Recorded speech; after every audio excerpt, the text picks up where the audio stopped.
Good morning, everyone.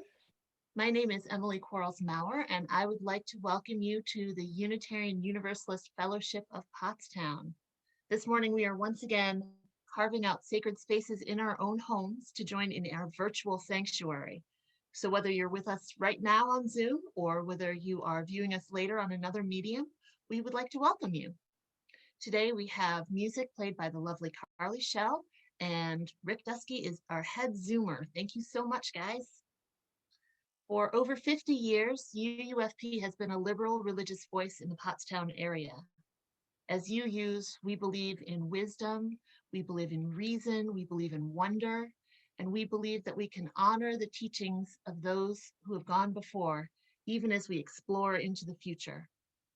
We believe that no one is outside the circle of justice and compassion. So we hope we can touch your spirit and your heart and refresh your mind as we commit ourselves once again to our 7 guiding principles. This time more than ever, we are embodying those words of Kenneth L. Patton, "We arrive out of many singular rooms."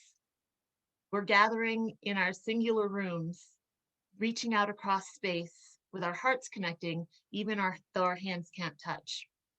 We're gathering not because we share a creed, but because we share a promise to support one another on our spiritual journeys. Our services are different every week, but the loving kindness we offer one another in this community is the same. So whoever you are, wherever you are, whomever you love, we are so glad you came to see us today. Now we have a moment for announcements. So if you have an announcement, please feel free to unmute and to share with the community. I have an announcement. There's 2 things. Last week, I found out from the speaker that whenever I put something in the chat box, if somebody else joins, that thing is no longer in the chat box. So the click to donate button has disappeared every week. So I'm going to wait and put it in when I think everybody has arrived, and then it will be in the chat box. The second thing is good news. As far as the pledge drive is concerned, we received back 84% of the budget that we were asking for. And I think during these times, that's pretty high. So I really appreciate everybody joining in and helping us so that I can set the budget for next year. So thank you very much.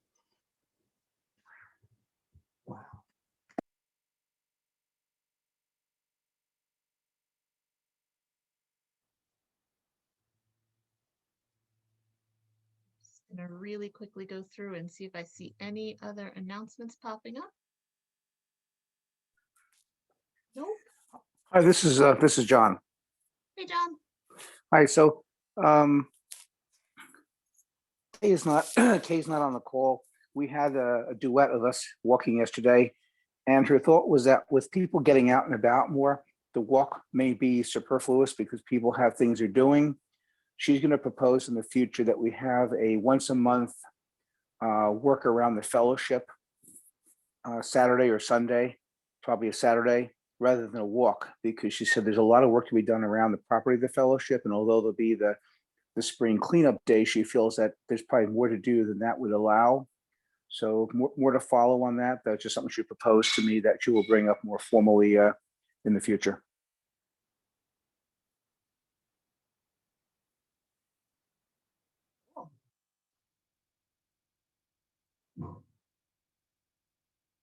Right, any other announcements? Don't see any. So now it's time for our lovely Carly Shell to play us a musical reflection.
Oh, that was beautiful. Thank you.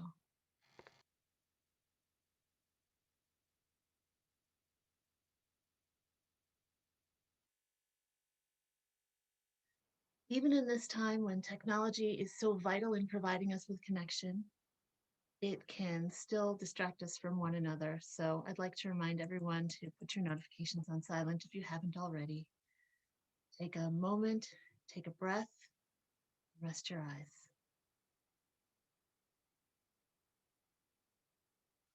We light our chalice this morning with the words of Vance Bass. Every day brings struggle. Every day brings joy. Every day brings us the opportunity to ease the struggle of another, to be the joy in another's life. May this flame remind us to carry our light to one another and out into the world.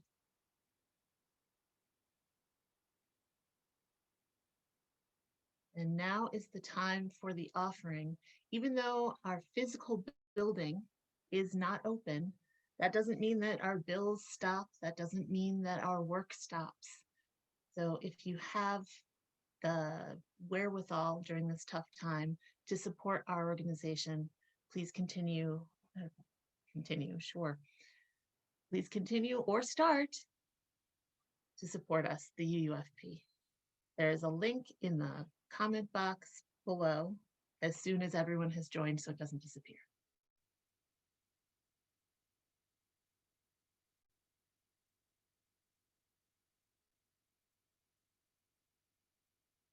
And as you are following the link and opening your heart and your wallet, let us join in listening to Jess Hoodemann's version of Gathered Here, which is one of the rounds in the back of our gray hymnal.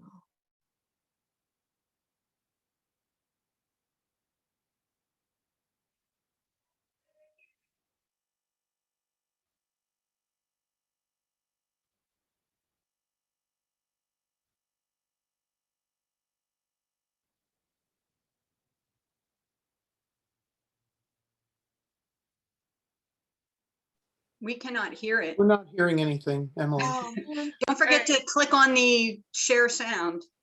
Yep. Hold on a second. You have to unshare and share again. Yep. And when you share,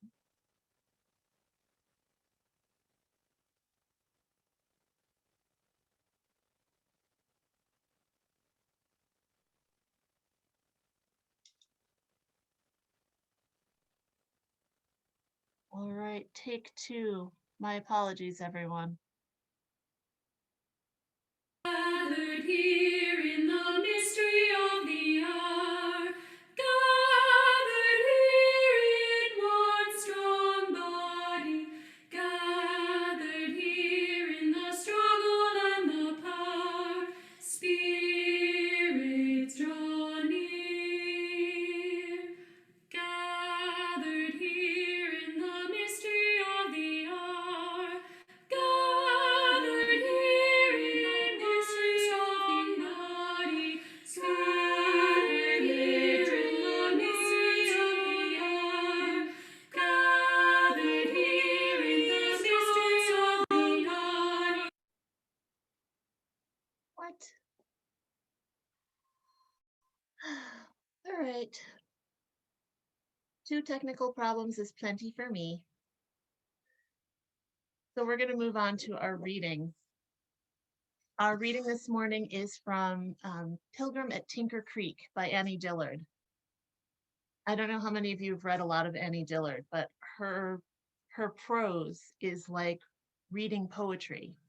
And my mom introduced me to her when I was in high school, and I made it a habit to not really enjoy the books that my mom would try to have me read. But this one was one that she was right. It's amazing. So this is from chapter 6. It's called The Present. Catch it if you can. It is early March. I am dazed from a long day of interstate driving homeward. I pull in at a gas station in Nowhere, Virginia, north of Lexington.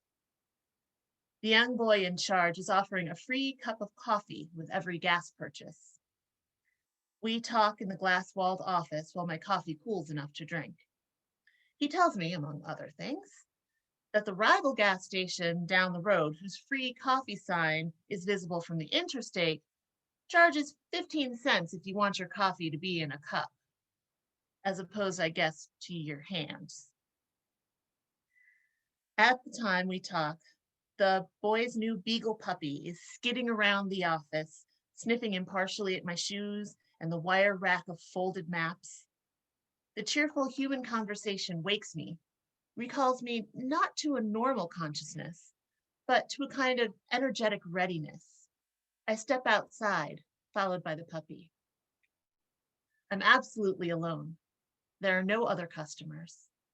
The road is vacant. The interstate is out of sight and earshot. I've hazarded into a new corner of the world, an unknown spot, a brigadoon. Before me extends a low hill, trembling in yellow brome, and behind the hill, filling the sky, rises an enormous mountain ridge, forested, alive and awesome, with brilliant blown lights. I've never seen anything so tremulous and alive. Overhead, great strips and chunks of cloud dash to the northwest in a gold rush. At my back, the sun is setting. How could I not have noticed before that the sun is setting? My mind has been a blank slab of black asphalt for hours, but that doesn't stop the sun's wild wheel. I set my coffee beside me on the curb. I smell loam on the wind. I pat the poppy. I watch the mountain. My hand works automatically over the puppy's fur, following the line of hair under his ears, down his neck, inside his forelegs, along his hot-skinned belly. Shadows lope along the mountain's rumpled flanks. They elongate like root tips, like lobes of spilling water, faster and faster. Warm purple pigment pools in each ruck and tuck of the rock. It deepens and spreads, boring crevices and canyons. As the purple vaults and slides, it tricks out the unleafed forest and rumpled rock in gilt, in shape-shifting patches of glow. These gold lights veer and retract, shatter and glide in a series of dazzling splashes, shrinking, leaking, exploding. The ridge's bosses and hummocks sprout bulging from its side. The whole mountain looms miles closer. The light warms and reddens. The bare forest folds and pleats itself like a living protoplasm before my eyes. Like a running chart, a wildly scrolling oscillograph on the present moment. The air cools. The puppy's skin is hot. I am more alive than all the world. This is it, I think. This is it right now, the present, this empty gas station here, this western wind, this tang of coffee on the tongue, and I am patting the puppy. I am watching the mountain. And the second I verbalize this awareness in my brain, I cease to see the mountain or feel the puppy. I am opaque, so much black asphalt. But at the same second, the second I know I've lost it, I also realize that the puppy is still squirming on his back under my hand. Nothing has changed for him. He draws his legs down to stretch the skin taut so he feels every fingertip stroke along his furred and arching side, his flank, his flung back throat. I sip my coffee. I look at the mountain, which is still doing its tricks as you look at a still beautiful face belonging to a person who was once your lover in another country years ago, with fond nostalgia, recognition, but no real feelings save a secret astonishment that you are now strangers. Thanks for the memories.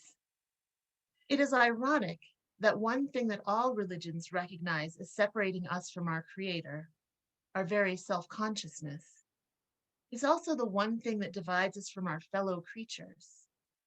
It was a bitter birthday present from evolution, cutting us off at both ends. I get in the car and drive home. Catch it if you can. The present is an invisible electron. Its lightning path traced faintly on the blackened screen is fleet and fleeting and gone.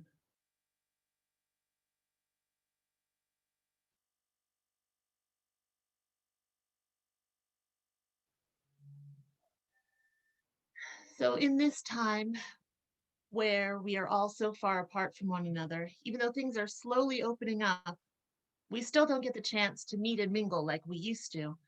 So now we have a time for joys and sorrows, a time when we can share things that are buoying our spirits really high or things that are weighing us down.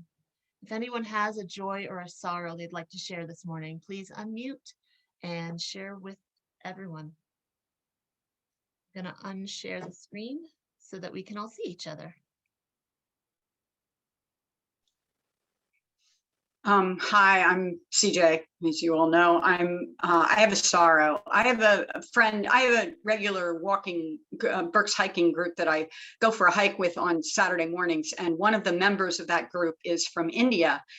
She has been prevented from going home to India for the past year and seeing her family. And a couple of days ago, her father passed away from COVID-19. As you all know, India is one of the worst countries right now for people dying and the hospital systems being overwhelmed.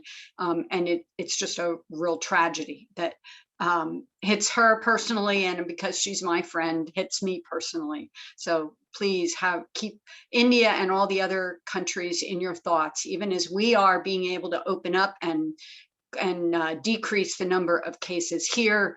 That's not true in the rest of the world.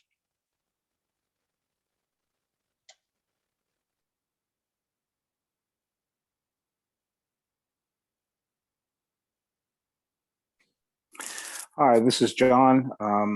So Kay and I took our walk yesterday and we had an unexpected grace. So we went to the Pottstown Riverfront Park expecting just to take a walk. But to our joy and surprise, they were having a Native American powwow that may have been advertised in Pottstown, but we didn't know about it. So we got a chance to observe many of our Native American friends in their regalia. I don't know, Kay and I parted ways, but I stayed for the opening ceremonies and the dancing.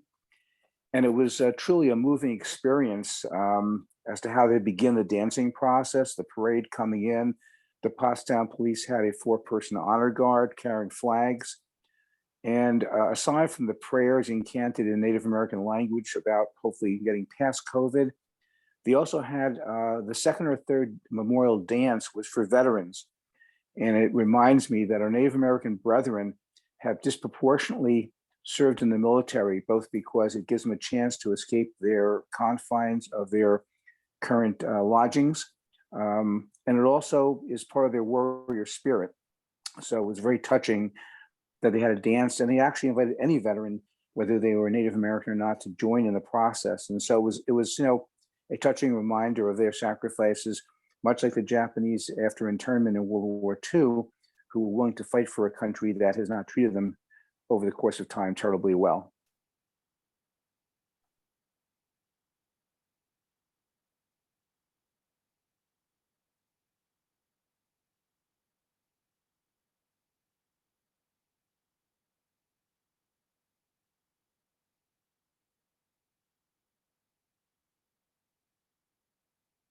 Well, Spirit of life and love, be with us today as we celebrate with one another the amazing gifts that are given by the different cultures that we come in contact with, even in our own backyard.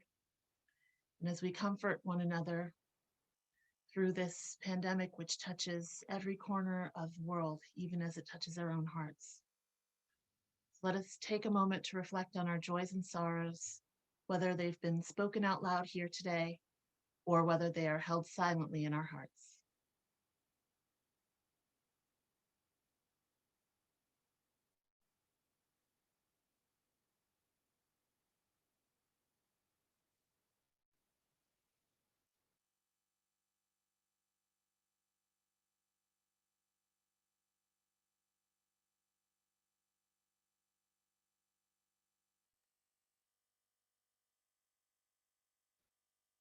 Next, we'll have a reading. This is a mindfulness prayer that that I found on the Healing Brave blog. It's by Jennifer Williamson. To the life energy that courses through every cell and soul, may I feel your vital and giving nature as my own. May I feel myself as an expression and an extension of your infinite easy flow. Remind me about the stillness that's under everything I do. In all my rushing and my doing, when I'm only half alive, give me another chance to savor and delight. Show me how to flow from one moment to the next. Show me how to use my heart as a guide again. Lighten me like a breeze right in the middle of everything. Help me to live the only way the universe intends, one day at a time. Remind me that wherever I am there entirely. When my heart is open, I can hear the wisdom of my soul. I can hear the faintest whispers of the cosmos. I can sense the intelligence that springs from the quiet trees. I can see beauty where others may see nothing at all. Prove to me that I am guided, connected, supported, and protected, fluid and free.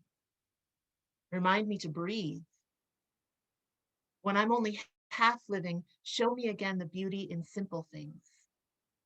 Tell me about how my heart beats in time with the entire universe and all of its creations. How what I focus on flowers, and I can't be anywhere I'm not meant to be. Reveal to me my own power to love who I am, to honor where I've been, and to still accomplish what needs to be done. It's the same power that dissolves force into feeling. The power of a long exhale that sparks freedom and healing. Let me feel this season with every cell of my being. Let my actions spring from a deep-seated peace. Let me be thoroughly, wondrously, entirely here. Me and this moment. Let it be enough. Let us pause for a musical reflection from Carly. This is The Lone Wild Bird. It's number 15 in our gray hymnal. And if Carly could play both verses, that would be great.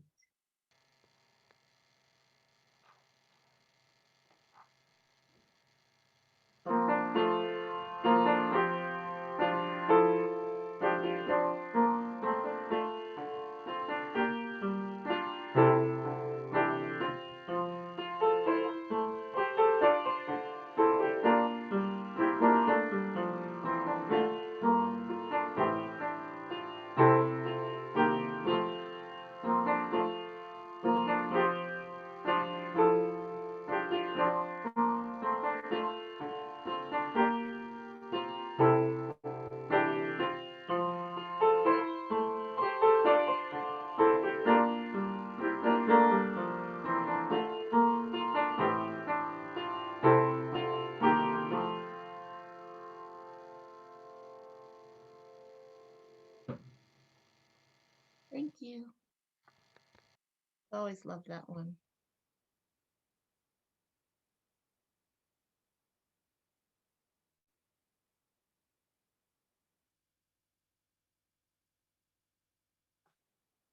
And now we come to the time for the sermon.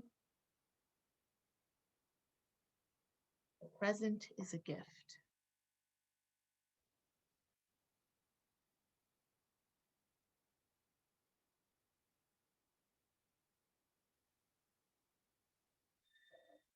So you may remember that in the middle of March, after several major snowstorms, we had a beautiful warm day.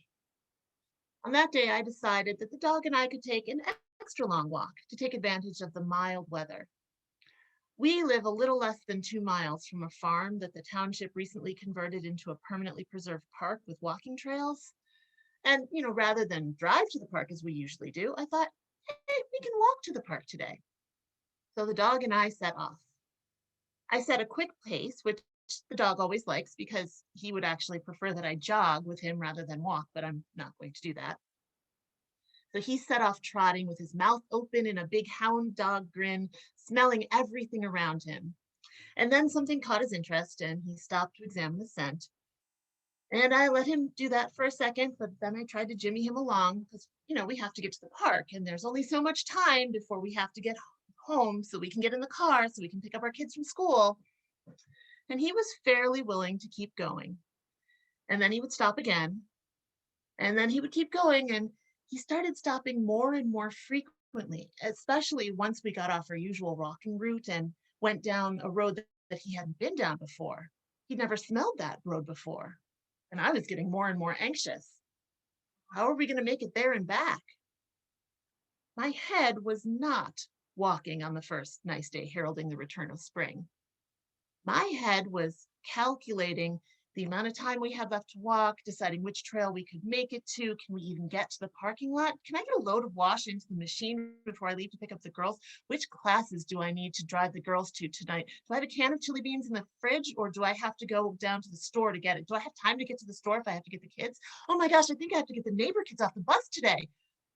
Nash stopped again, and then he wouldn't move when I tried to call him forward. And that was when I realized that my dog was giving me a lesson in mindfulness.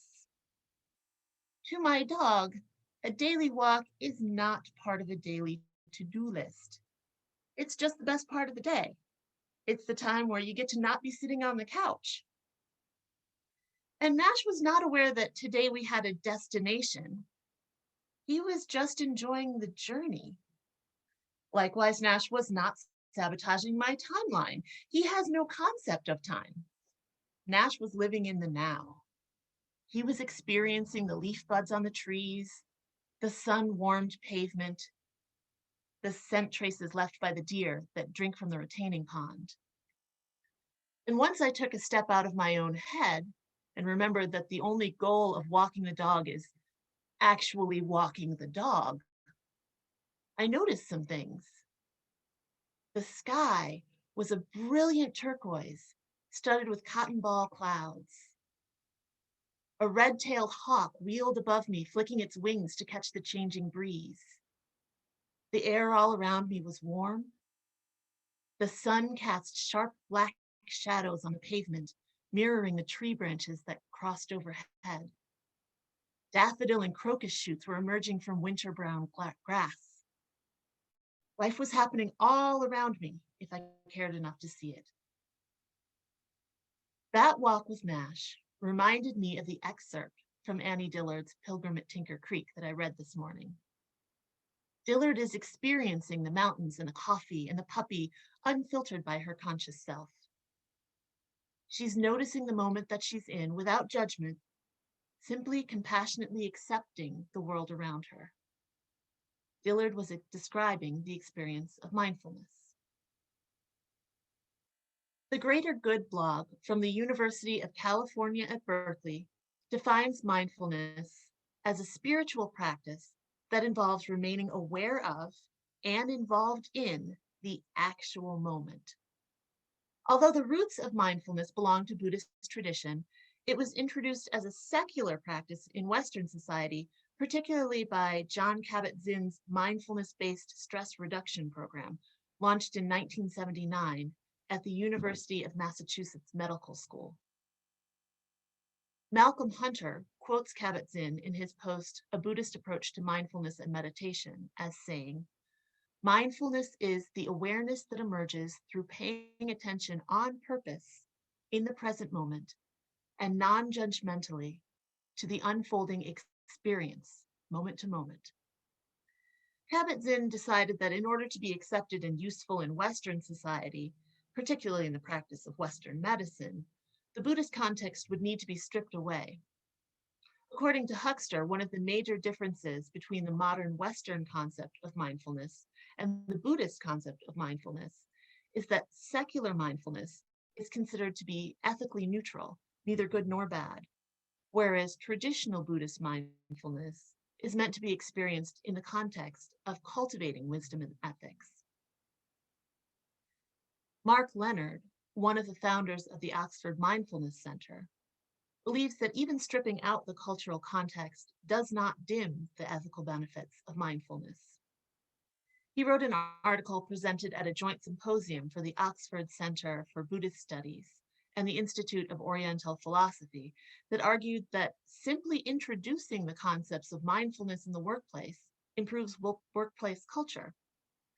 He writes, mindfulness enables us to be more aware of strong emotions, how uncomfortable they can be, and to see how we react when we experience them. Mindfulness enables us to dissipate strong emotions before we react. Then we can be more open and aware of what's going on in our own experience in relationship to others, to think more clearly, to learn from our experience and act more skillfully. With mindfulness, we naturally act with more understanding, kindness, and compassion. And this is the foundation of ethics. When I was in high school, my mom had a copy of The Dancing Woolly Masters by Gary Zukav. I never took physics in high school because it conflicted with choir. So this book describing quantum physics was my introduction to many of the concepts of particle physics. For example, this was the first time I heard of the concept of entangled particles, where one particle can affect another particle, even if they're separated by huge distances, and not just distances like this, but distances as far as something that's on Earth, all the way up to something that's in the moon. Because Zukov combines the theories behind physics with philosophy and philosophical concepts, many people dismissed the Dancing Woolly Masters as pseudoscience. But it was after reading this book that I understood the concept that the mere act of observing can change the result of an experiment. This is true in particle physics, and the same is true of our minds and bodies. The simple act of observing ourselves can create change. There is empirical evidence that observing ourselves with mindfulness without judgment has a beneficial effect on executive functioning. There are many studies that show this, but I wanted to bring up one in particular. This example comes from a study of student athletes that was published in the Neuroplasticity Journal at Hindawi, which I'm probably mispronouncing. You may have heard of something called a Stroop test, a test that involves words and colors. So the way this test works, a word is flashed on a screen, and the participant has to respond with the color that the word is written in as quickly as they possibly can. And this is not that hard a test, especially when the word blue is written in blue ink, or the word red is written in red ink.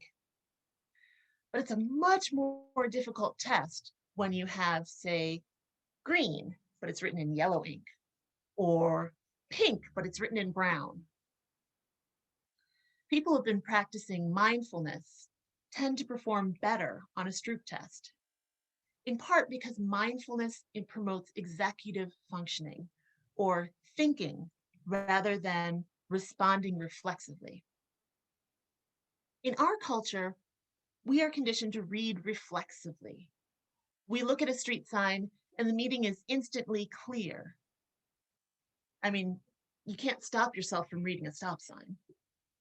Have you ever been out of the country or to a part of the city where street signs are not in English, or maybe they're not in Western characters at all?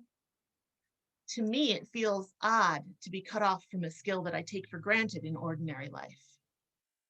I think about what it must be like for kids to be surrounded by words, like small kids who can't read.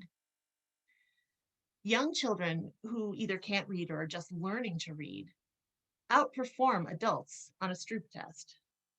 Well, come to think of it, young children probably outperform adults at living in the moment as well.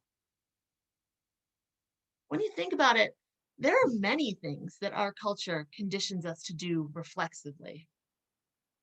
I mean, how many of you have had the experience of driving to a place that you go to often, maybe work or school, and upon arrival, realizing that you have no recollection whatsoever of your drive? That, like Annie Dillard, your mind has been a blank slab of black asphalt. Well, mindfulness is the antithesis of that blank slab of black asphalt. I think of mindfulness with the simple phrase, be here now. Be here now. It sounds like something we should all be able to do with ease at every moment of every day. After all, wherever you go, there you are, right? But we are conditioned reflexively to be elsewhere in our minds. I think about that marshmallow test, that famous test where children are given a marshmallow and they're sat in an empty room and they're told that if they can wait to eat it until the adult researcher comes back, they'll get 2 marshmallows. And the way that the most successful children conquer this test is by removing themselves from the moment. They distract themselves with stories, with play, with songs, anything they can imagine to avoid the temptation directly in front of them. One of the takeaways of the marshmallow test is that the better you are at mentally removing yourself from an uncomfortable present, the better you'll do in life. And how many of us are guilty of removing ourselves from an uncomfortable present? Whether that's sitting on a commute with one of these, or listening to the radio on a long drive. One of the pioneers who brought Buddhist teachings to the West, Jack Kornfield, points out in his book, After the Ecstasy, the Laundry, that we cannot live forever in the now. It's inevitable that sometimes we'll be distracted. And of course, we have those occasional flashes of connection with the universe, but we can't expect ourselves to always live exactly in the moment, exactly in that state of nirvana, in that state of connectedness with everything. Part of what makes us human, part of what makes humans successful, is our ability to look back at our past, to examine our mistakes, to go over our triumphs. Part of what makes us successful as a species is our ability to plan forward into the future, to set goals, to anticipate obstacles, to have hope not to repeat our errors. But like the Heisenberg uncertainty principle that tells us the more we know about a particle's velocity, the less we know about its position, we don't know where we are unless we stop moving and look. When we react reflexively, we're often accepting the dubious gifts of other people's expectations, allowing our to-do list to blind us to the daffodils, or interpreting the blue words of the world as green because that's what we're expecting to see. It's hard to pay attention with an open and compassionate mind. It's hard to short circuit our habits so we can be present in the here and now. But that's the gift that mindfulness gives us, the gift to be here now. Now, it's easy for me to talk about the present as a gift when I'm reminding myself to enjoy an unexpected summer day in the midst of a blustery spring, or enjoy a trip to the zoo with my family, or the first bite of that crisp, cheesy garlic bread that just came out of the oven. It's much harder to stay present through the boredom of a drive that I have made 100 times, or a long wait in the grocery store checkout line. And it is harder still to stay present through this time in our history. This global pandemic may mean that you have to be here now when someone you love is gone. It may mean that you need to stay present when you're not sure how you'll ever pay off your debts.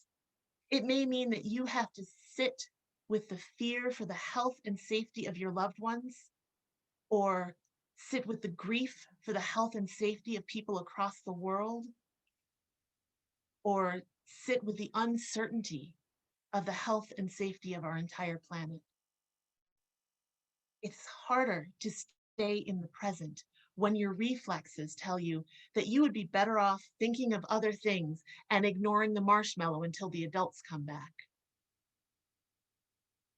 problems and the worries and the anger and the boredom will still be there a day from now, or a week from now, or a year from now, or, well, who knows? Maybe if we ignore them long enough, they won't. Maybe they'll just magically disappear from reality where you're thinking of other things. Maybe there really are responsible adults that'll come back. Not really how it works, is it? So we have the free will to choose where we focus. We choose where we give our attention. And if we are constantly projecting our thoughts back into that immutable past or forward into the unknowable branches of the future, we miss the now. And the now is the part that we can actually affect. The practice of giving the world our non-judgmental, compassionate acceptance makes the world a better place, even if we're not trying, just non-judgmental. That allows us to step back from our feelings and step away from what can hurt and just be. Moving through the world with care and discernment, moving skillfully through the world, as the Buddhist goes, that makes us better people. Our actions have an effect on the world, but unless we stop to determine where we are now and where we should go next, we risk being tossed unanchored in a sea. Since I've been recently reading the Braver, Wiser blog a lot, I feel like a prayer is a good way to close this sermon today. Force that moves the stars in their orbit, that causes the green shoots to return in the spring, and pushes the blood through our veins with our beating hearts. Help us to live with compassion. Help us to remember that we are as much a part of nature as the rain and the wind.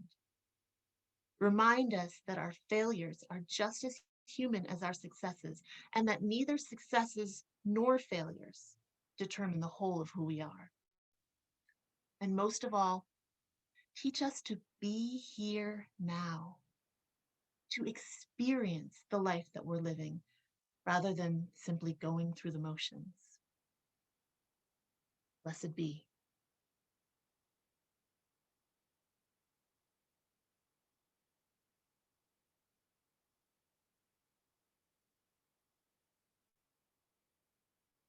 And now Carly will lead us in Find a Stillness.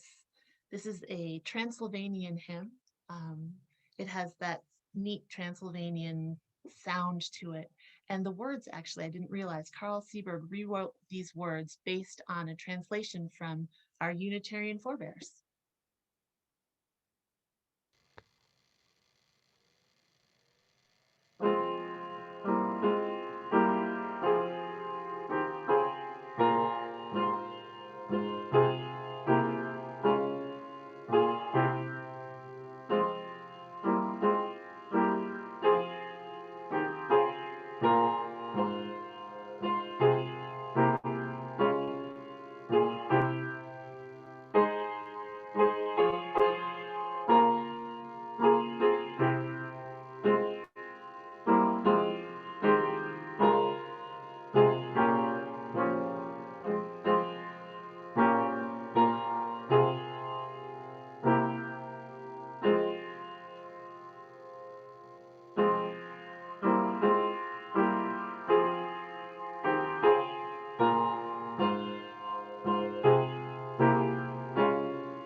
And now it's time to extinguish the chalice. This is Bring Happiness.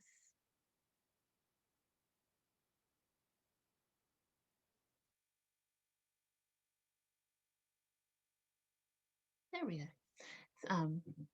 Bring Happiness by Barbara Cheatham. Please read along in your own homes if you'd like. And now we take our leave. Before we gather here again, may each of us bring happiness into another's life. May we each be surprised by the gifts that surround us. May each of us be enlivened by constant curiosity. And may we remain together in spirit till the hour we meet again. Amen. Blessed be. Salom, shalom, shine on. Thank you so much for joining us today. And please stay for our virtual coffee hour.